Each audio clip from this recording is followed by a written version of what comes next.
Hi class, so for today we'll be discussing about our first lesson sa HUM102, Contemporary Arts from the region, wherein the first topic natin will be characteristics of contemporary arts. So again, when we talk about the notion of or the main purpose of this particular subject is primarily because we want you to have a certain appreciation of the contemporary arts. Because the thing is, we tend to forget the importance of the arts sa overall na buhay natin, sa bawat paggising natin, pagtulog, uh, yung pamumuhay natin, pagiging bahagi ng isang lipunan, pagiging tao per se. Because the thing with contemporary arts is it provides that certain sense of culture, and not culture alone, but even a sense of history, sense of belongingness, sense of being part of something important, no? And it presents that humanistic value na meron tayo. And all of this are being or are always being portrayed, represented, displayed, illustrated through the arts. So, hopefully narinig niyo ako, ano? When it comes to the arts, no? Yung si Totoro, I think, no, it's an example of an art form, animation of Totoro. My neighbor Totoro, nagkakamali, from Ghibli. So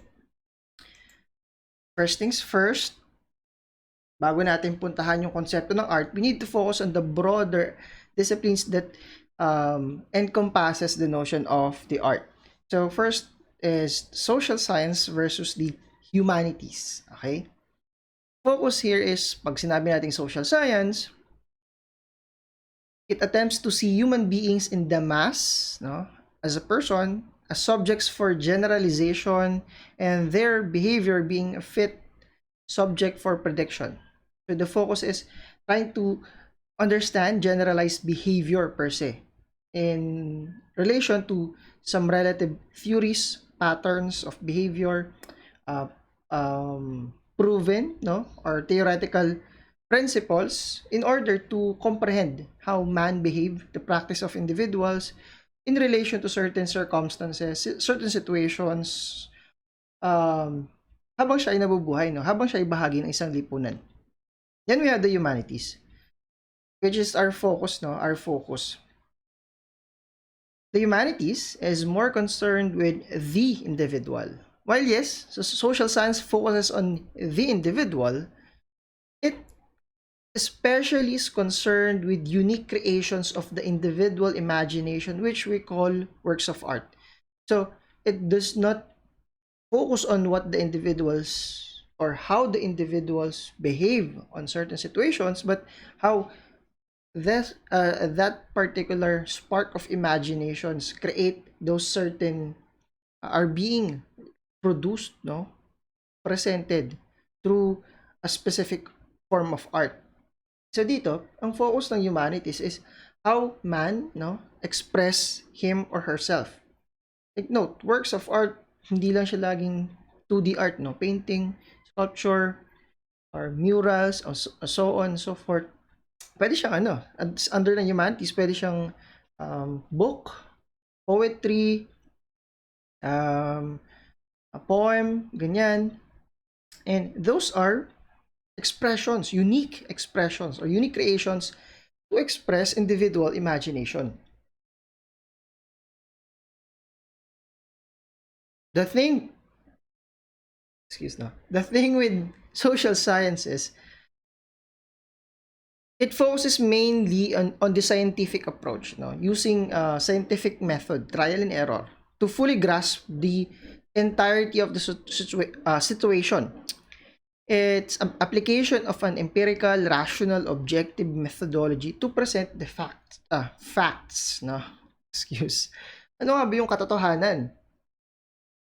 Mula dito sa kalawakan ng mga obserbasyon, no? Ano yung katotohanan na pwede nating i-present in relation dito sa mga na-comprehend natin gawain ng mga tao. However, in the humanities, the focus is on the philosophical approach.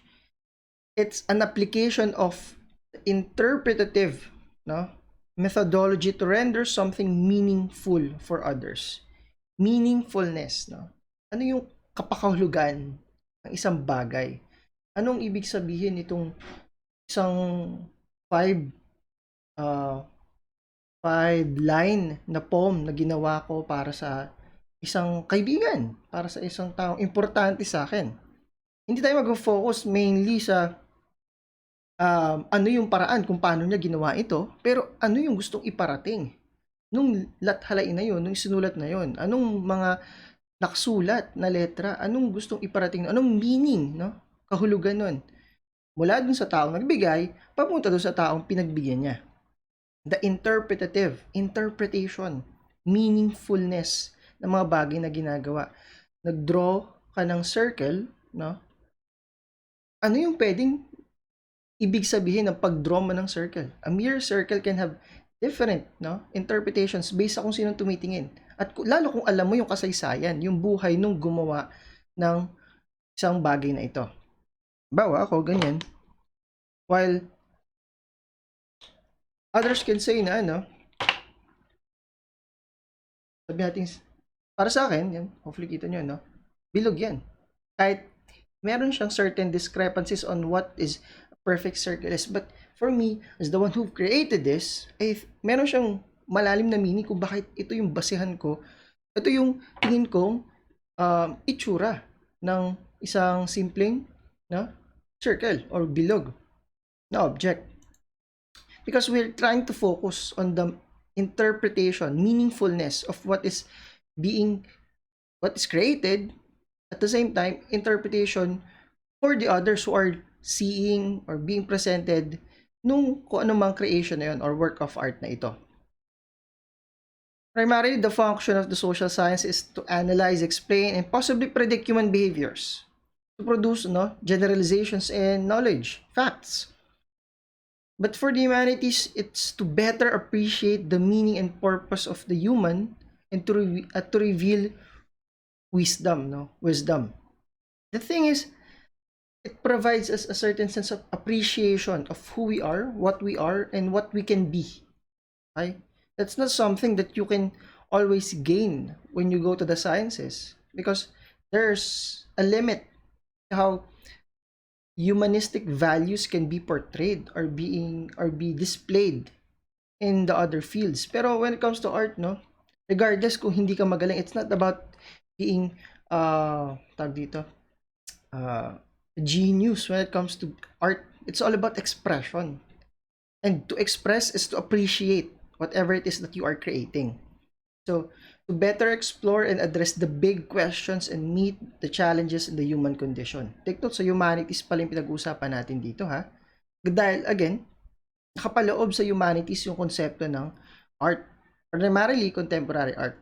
So, study areas of the social sciences, anthropology, archaeology, economics, linguistics, psychology, sociology, stat. For the humanities, architecture, art, film, history of art, language, literature, music, philosophy, and religious studies. Kung papansin nyo, all of this ay may kinalaman sa certain sense of personal, no, expression. Okay? Personal expression. Because the thing with humanities is, nandiyan na nga sa kanyang pangalan, it focuses on man. Generally means art, literature, music, and the theater, areas in which human values and individual expressiveness are celebrated. Pinagpupugay yung way natin, no, na explore yung ating sarili, explore yung ating kakayanan, explore yung way natin na i-represent yung mga bagay-bagay. So, the thing with the humanities, or even the social sciences, is that what distinguishes man from other creatures is the humanities in relation, no, or the man in relation to humanities engages both in the intellectual, intuitive, and emotional selves, no, emotionality that creates an individual that creates a certain sense of expression, certain sense of appreciation, certain sense of uniqueness. Okay? That every man, no, every person has those. We are all unique, no? Walang isang tao magkaparehas. Kahit merong similarities, hindi ibig sabihin 100% they're the same. Okay? Siguro pag 100% similar kayo ng kakambal mo, mamaya doppelganger mo siya. Hindi naman siguro, no? But you can question, no? Thus, we can try to question those things, but the reality is we are all unique, no? We are all unique. And our expression, no, through art is a means na paraan natin para may pakita, no? Kung gaano tayo ka unique as a person, as man, as an individual. So, when it comes to expression, dyan papasok yung tinatawag nating artistic process. So, artistic process, siguro kung hindi man kayo artist, kung feel nyo hindi kayo magaling na mag-draw, hindi kayo drawer, okay, lahat tayo, no, nag-drawing naman ng elementary, nung high school. Ngayon, pag do-drawing ko kayo, no, yun ang output natin, bawat task, no, except sa, quiz, no. So, lahat tayo dumadaan sa prosesong ito. So, wherein artists interacts with an experience or a subject. So, in your case, halimbawa, sinabihan kayo ng teacher nyo na elementary na mag-drawing kayo na ulap. Siyempre, mahirap i-drawing ang ulap kung hindi mo alam ang ulap. As such, you are interacting with an experience. No? Kung pwede kang lumabas ng classroom nyo before para makita yung ulap, then go. You're interacting with that experience. Lumabas ka para makita mo. Or with that subject, no, yung ulap. Ganun yung paraan natin. Ganun yung typical na simula ng artistic process. Okay? Lalo kung tayo ay pinagagawa ng isang bagay na may pinagkokopyahan. Okay? There's an interaction. Not necessarily na nag-uusap kayo, ha? But the mere, pag tinitingnan mo lang siya, pinagmamasdan, is interaction in terms of the artistic process per se. The artist then translates the interaction into a medium. So, kung paano niya nakita yung ulap, paano mo nakita yung bahaghari, okay? Paano mo nakita yung aso, paano mo nakita yung mansanas, you'll translate that using your canvas, no? Your art materials. Yung medium mo, pwedeng to painting, pwedeng sculpture, ganyan. Siguro nung elementary kayo, watercolor, color pastels, ganyan ang gamit nyo. Or even, yung crayons per se. The elements of the medium are used to produce the finished product. Ito yung typical na artistic process. Again, you interact with the experience.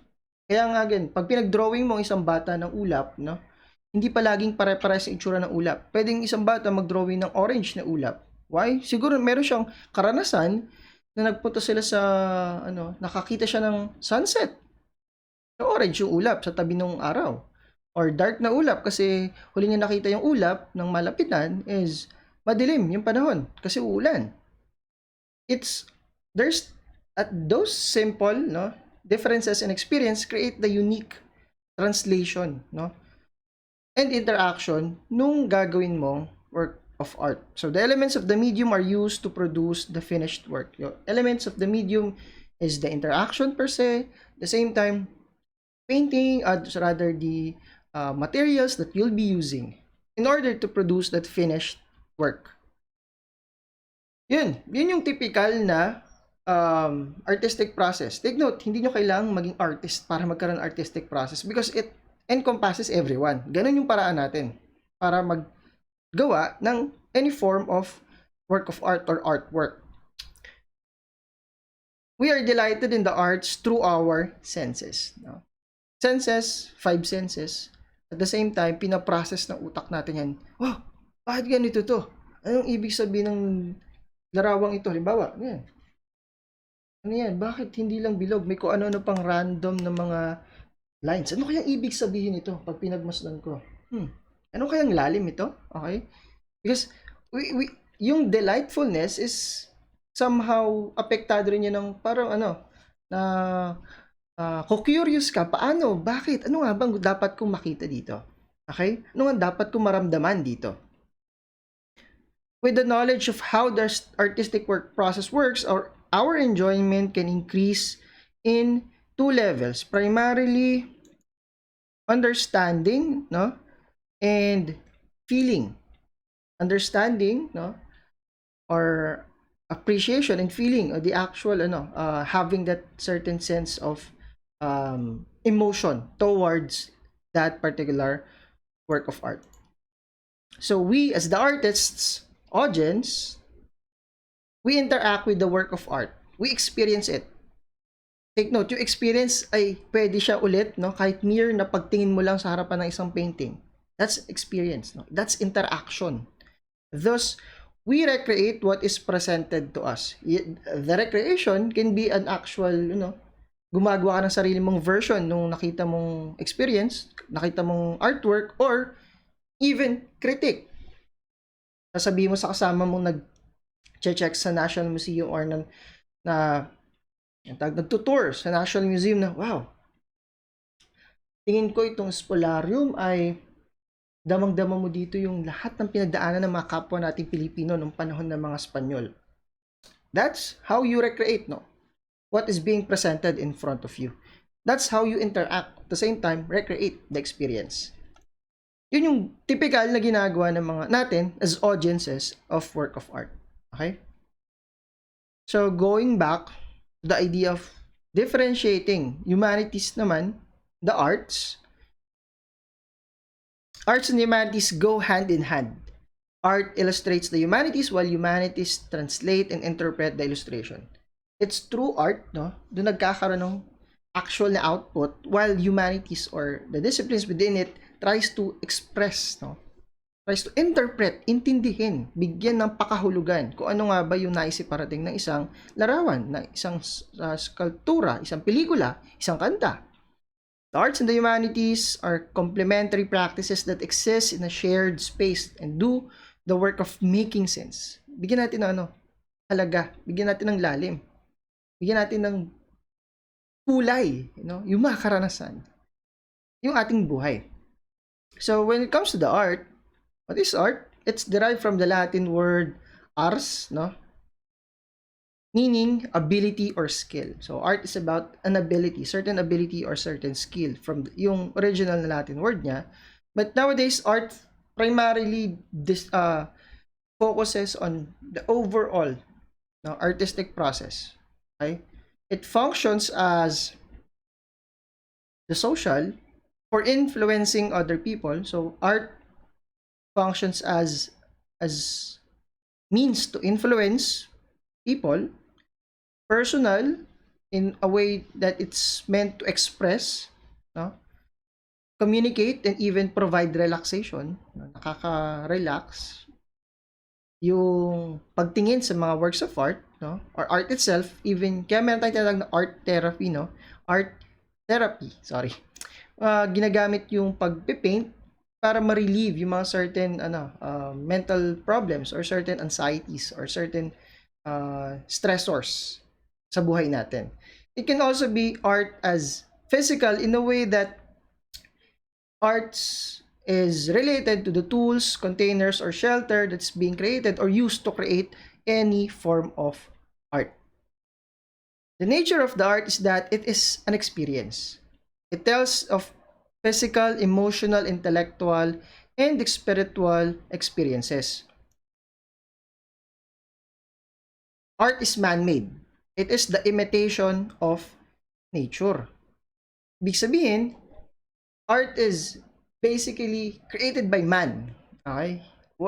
While yes, nature can have its own artistic tawag dito siguro way of showing us things. It's how we interpret kung maganda ba talaga 'yon, kung ito ba talaga may certain sense of pizzazz, ganyan, no? Expressive ba? Because the idea, that notion itself is that how we interpret what we see is part of the artistic process. And it always boils down sa tao. At lahat ng mga artworks, works of art na meron ay gawa ng tao. As such, it's an imitation of nature. How we interpret what we saw, what we see, and how we make sense of what we see. Lastly, art or the nature of art is that it is beauty. No? Regardless, kahit to sigurong circle na ginawa ko, no? It's beautiful. Yeah, I hope. Because it provides aesthetic pleasure. Aesthetic pleasure in a way that pag nakakita ka ng work of art, mararamdaman mo yung emosyon dito. May certain sense of magaan sa pakiramdam. Pag nakakita ka ng mga artworks na pasok sa iyong gusto, no? Mga gusto mo na works of art. But again, those three are the nature of art. As an experience, it is art being man-made, at the same time, art being context of being part or beauty as part of art itself. The notion of aestheticness or aesthetics as part of art itself. So, art is experience. So, what is experience, no? Again, gaya nabanggit ko na rin kanina, it's the actual doing of something. And there can be no appreciation of art without experience. Mahirap gumawa ng isang bagay na hindi mo pa nakita man lang, kahit mere na makita. Okay?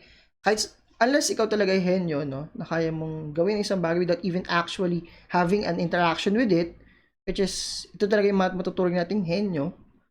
When it comes to creating art, it's all about experience. Okay? Kaya nga, mas nabubuhay ang kaisipan natin pag tayo gumagala. When we wandering, we always wonder. Mas buhay ang ating kaisipan pag tayo nakakalabas. Nakakita ng mga panibago na karanasan. Experience can be personal or individual in nature, and it's always accompanied by emotions or emotional reaction.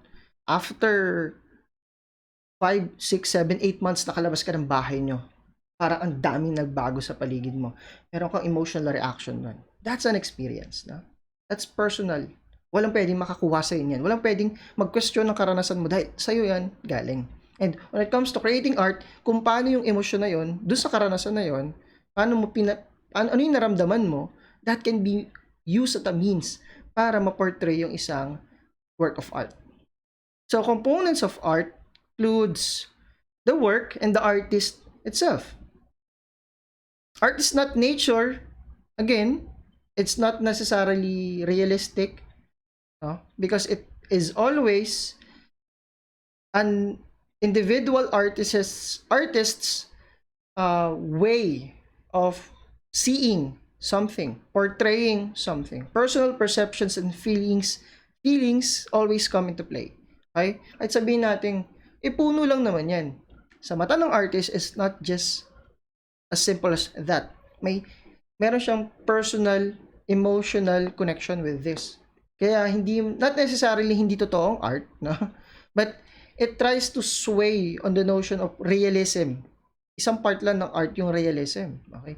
May iba't ibang part pa, may iba't ibang essence pa na types, no, ng interpretations or critics ng art.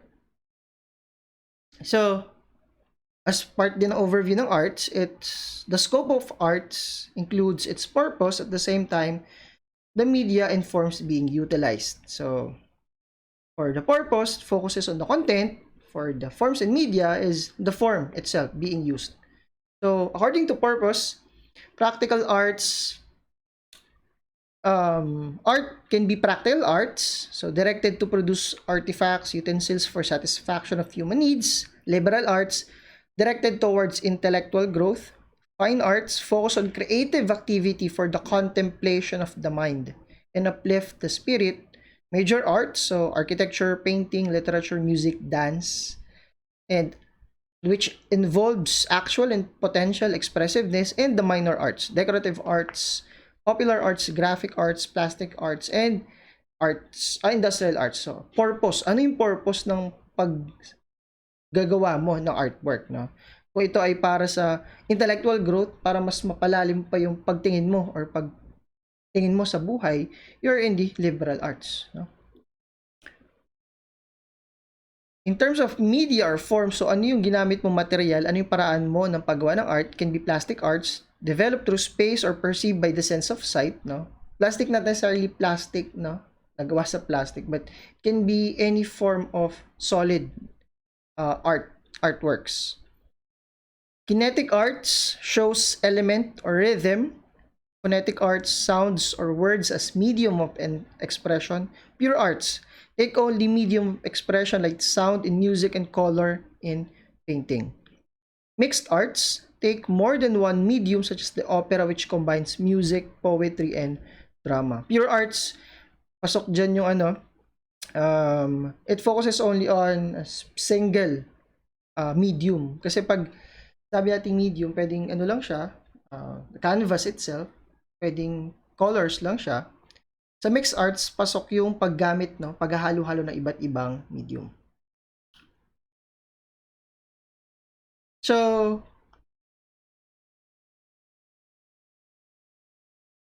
yeah. Okay. As a final, no, as final note sa pag-aaral ng or pag-intindi sa kabuuan ng contemporary arts and its scope, no, art per se, it's all about art is always about expression through the use of different forms, no, through forms or media or medium of art to create an artwork as a means to express a personal experience, as a means to express your way of seeing something. At when it comes to the arts, lahat tayo pwede maging critic. Pero hindi ibig sabihin, merong agad basta-basta na pangit na form na artwork. Again, the idea of art is that, rather the nature of art is that it's nakapasok or pasok dito yung konteksto ng kagandahan. Regardless. Okay, regardless. As such, for your activity 1, Contemporary Arts and Me, yun po yung title niya, produce an artwork that showcases your understanding of what contemporary art is. It can be hand-drawn, sculpted, or digital art. Kayo po ang bahala. The artwork must also tell something about you, your art skills, talents, art preference, your personality, etc. So, ano to? Not necessarily isusulat ha, not necessarily isusulat to, pero pumili kayo ng ano, certain experience, no, karanasan na tingin nyo best portrays you, your personality, and put that into an artwork. So submit it as an image file po, max of 5 megabytes. So pwede natin siya tawag dyan, compress nyo. Kasi kaya naman pa-compress yun. Or Google Drive link, no? Yung ano ha, shareable link. In the submission bin, ipopost ko next week. So, include your signature at the lower right portion, okay, of the image. So, halimbawa, nakagawa na kayo ng artwork, pinicturean nyo, lagay yung signature nyo sa baba. Kung yan hand-drawn nyo, pero lagay yung signature sa baba. Kayo po ang bahala. Take note, you'll be graded based on creativity and originality. So, you have sprung from various ideas based din sa mga sa natutunan mo sa stretch ng video discussion na to. At the same time, effort and perseverance. So, you were able to accomplish it, to finish it, no? Especially on time, and the artwork was beautiful. Again, it's very subjective. Akong bahala mag-decide. But still, huwag kayo mag-alala. Hindi naman big deal sa akin tong part na to. As long as you are able to express who you are using that specific artwork. Diba? It was as good as hard work could make it. So, makikita ko naman kung nag-effort kasi. Okay? Makikita ko pag nag-effort. That's maximum of 20 points. So, as we strive to create a more civic public discourse, a more adaptable creative workforce, and a more secure nation, the humanities and the social sciences are at the heart of the matter. The keeper of the republic and the source of national memory, civic vigor, cultural understanding and communication, individual fulfillment, and ideas we hold in common. They are critical to a democratic society, and they require our support. With that, tapos na po ang ating klase.